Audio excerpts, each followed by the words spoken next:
I'll stop talking about loot boxes. I'll stop talking about game industry bollocks when the game industry stops fucking doing it, alright?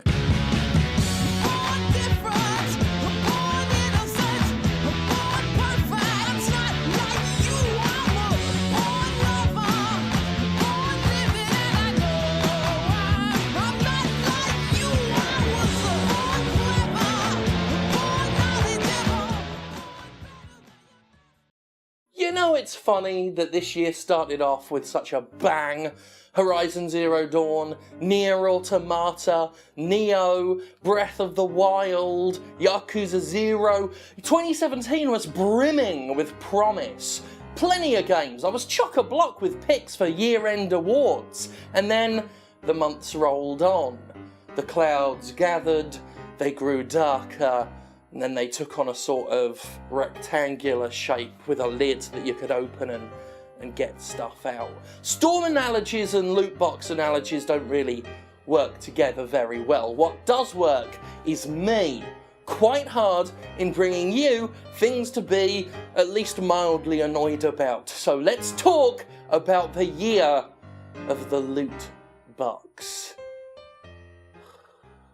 No longer content to make microtransactions a standard part of a premium $60 game experience, publishers had to go one step further in its emulation of the increasingly slimy mobile games market, and decided to incorporate glorified gambling into a shocking number of mainstream releases. While the concept of the loot box or prize crate is hardly new, the explosion in recent months has been nothing short of staggering and disgusting, as publishers have begun using the same psychological tricks employed by casinos to, as Scientific Revenue would put it, turn players into payers. To have any chance of turning players into payers, game developers need to get their in-app purchases right.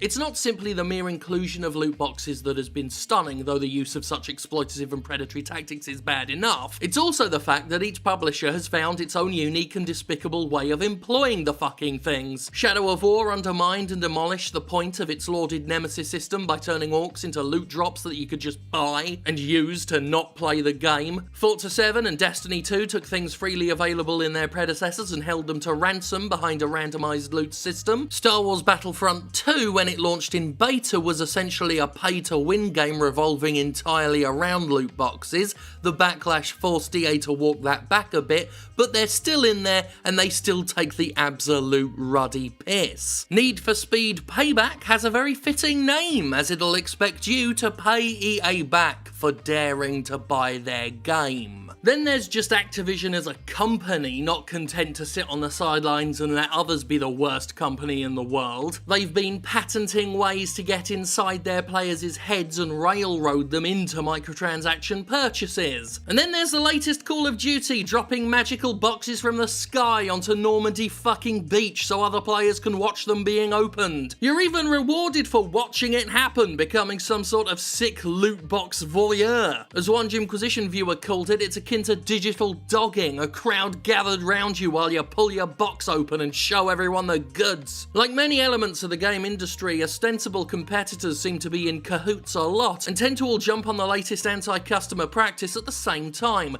just like they did when the online pass was a thing, or when season passes became new, or each new game decided to get 3 different versions at multiple pricing tiers. It's like they all decide to spray hot cum in our eyes at once, perhaps so the blame's spread around, maybe to help normalise their behaviour and rely on that famous apathy we see in gaming communities, where people get tired of hearing about it and start aggressively yelling how much they don't care. That's when they're not actively defending the latest shitty practices with all the fervour of a Stockholm Syndrome caricature. But there has to be a Patient Zero somewhere, a game that successfully smuggled loot boxes in under our noses. Obviously, the idea of fake gambling originated from mobile games, as does most of the filthy slime that seeps into the rest of gaming, but that wasn't enough. Much blame has been aimed toward Valve for introducing them to mainstream games way back in 2010. Now, it's true that the concept has been around for nearly a decade, and Valve profited tremendously from randomized rewards in Team Fortress 2 and CSGO. But despite Valve raking it in for like 7 years, it's only now, in 2017, that loot boxes have taken hold, so much so that they're roped into games that don't even have microtransactions, such as WWE 2K18 and Horizon Zero Dawn, at the current time of talking anyway. Well, in my not particularly humble opinion, we can trace the loot box craze back to a far more recent period, and it should be no surprise that the company now patenting new and ludicrous ways to prey upon its audience is also the flint that lit the flame.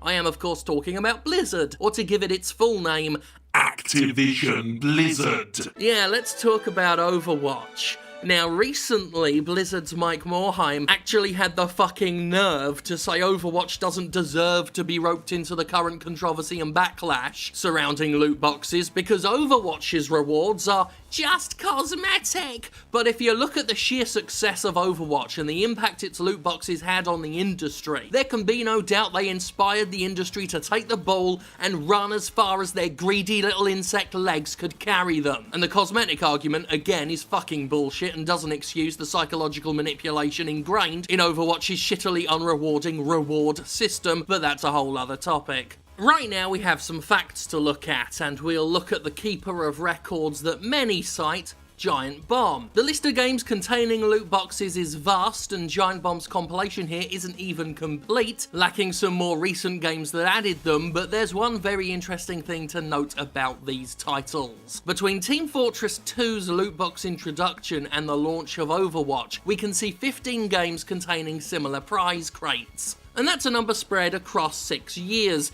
In the time between Overwatch's release and now, we're talking at least 22 games, and like I said, Giant Bomb doesn't even list ones like Destiny 2 or Need for Speed Payback. Not to mention that it lists things like Call of Duty 4 Modern Warfare in between Team Fortress 2 and Overwatch, even though that's referring to the shit they patched in, because of course microtransactions are in a fucking remake. Thank you, Activision, bunch of fucking wanks. Even if we keep things vague, there's still a massive disparity, from roughly 15 games spread over 6 years to more than 22 in just over a year. Blizzard may think it's a special little flower that deserves to be counted separately. I mean, all the fucking studios do, but this is on them. And while I usually don't blame one company for the actions of those that ape them, fuck Activision Blizzard. Fuck Activision Blizzard right in its loot box. They popularised and tried to normalise shitty gacha schemes in premium-priced games,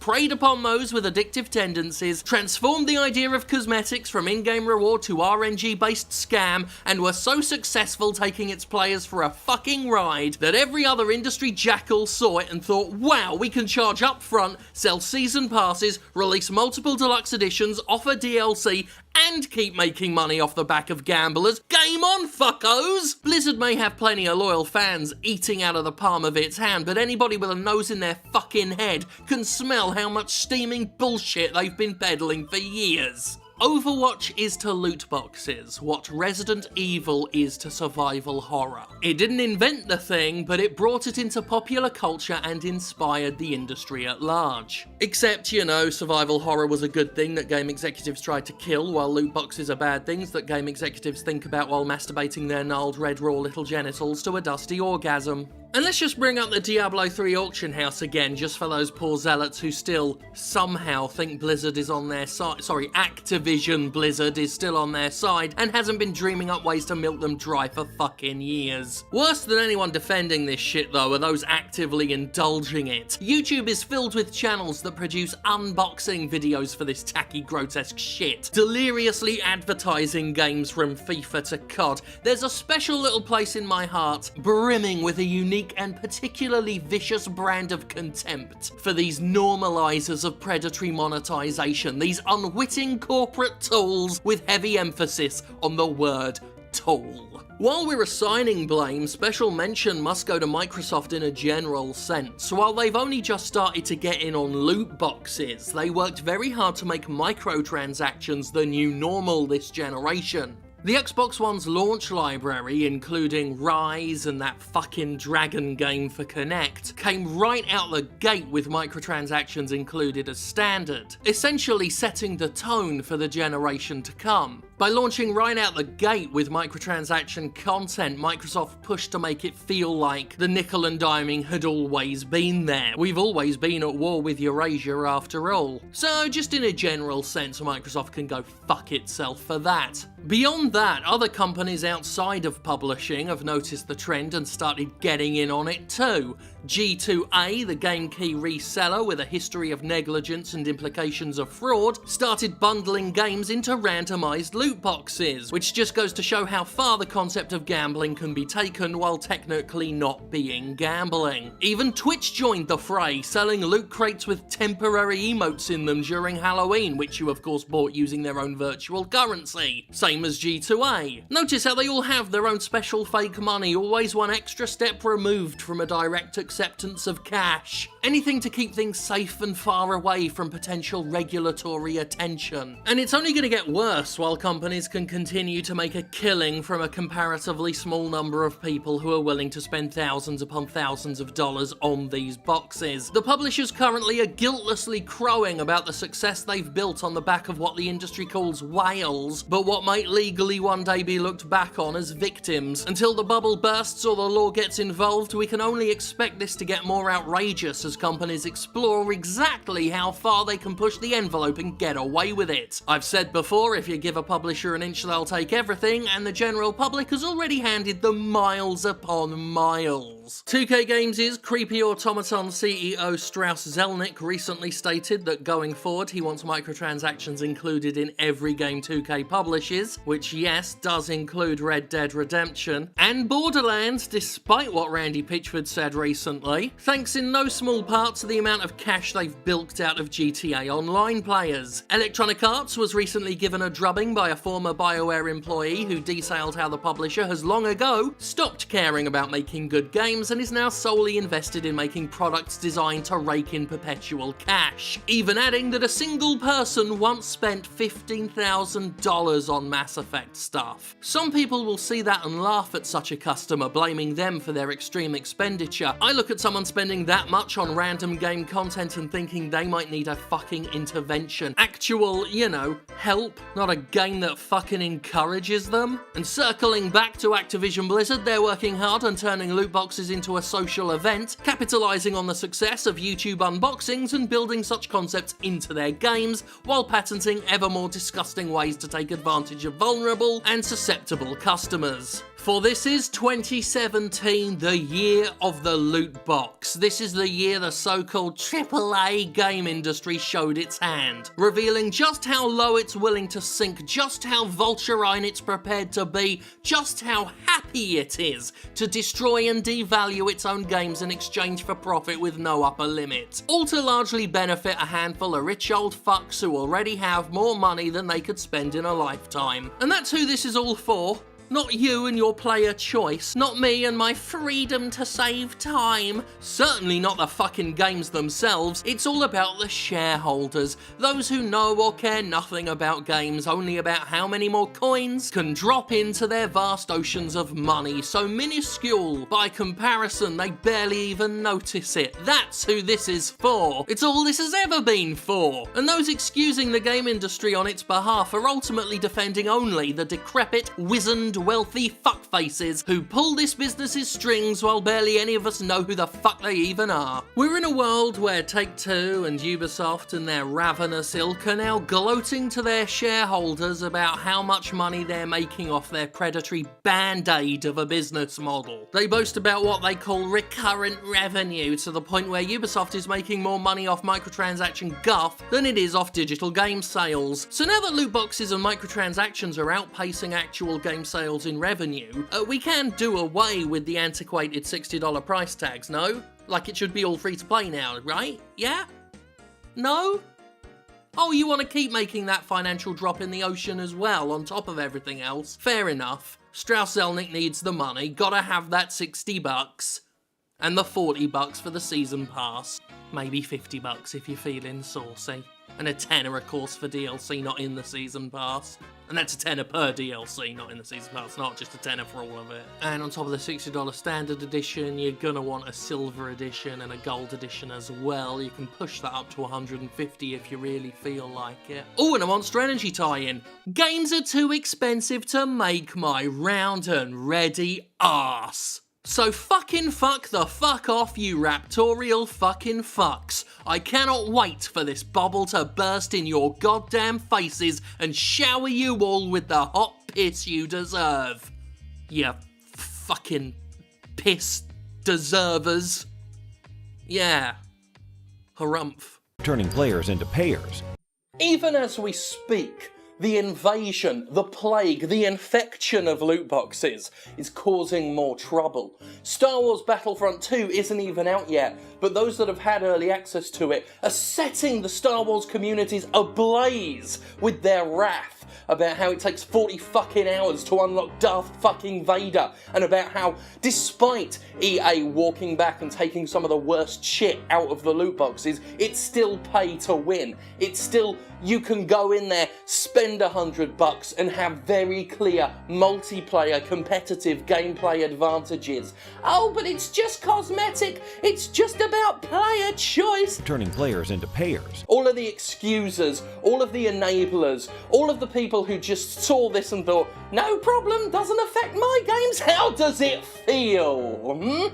How does it feel to have your shit dicked around with? I know how it feels because this happened with Guild Wars 2. Even Guild Wars 2 got in on the act and made its loot boxes worse than ever. And someone said, Jim, you know what? I'm so sick of it. They came to my game, and so I decided to support you on Patreon. Thank you very much. I'm not here to plug that, but I'm just here to say that eventually this shit's coming for you. I said that with the scientific revenue thing. They're always looking for ways to get inside your fucking head and make you pay more money. And if that comes across as paranoid, go and reread Activision's patent where they straight up admit that's what they want to fucking do. Fuck Star Wars Battlefront 2, sounds like a load of shit. God damn though, the backlash on the Star Wars Battlefront subreddit is glorious to see. Let them have it, let them fucking have it. Rip and tear until it is done. I normally try and go into everything with an open mind, but if it's published by EA now, and if it's especially published by EA and has loot boxes like everything's gonna fucking have, I weep already for Titanfall 3, all of my benefit of the doubt goes out of the effing window. No benefit, no doubt, fuck EA, fuck Star Wars Battlefront 2, fuck everyone who goes along with it. Turning players into payers. Fuck Strauss Zelnick, fuck Ubisoft, fuck Konami, obviously. They're not involved in this, but just fuck them in a general sense. And thank God for me.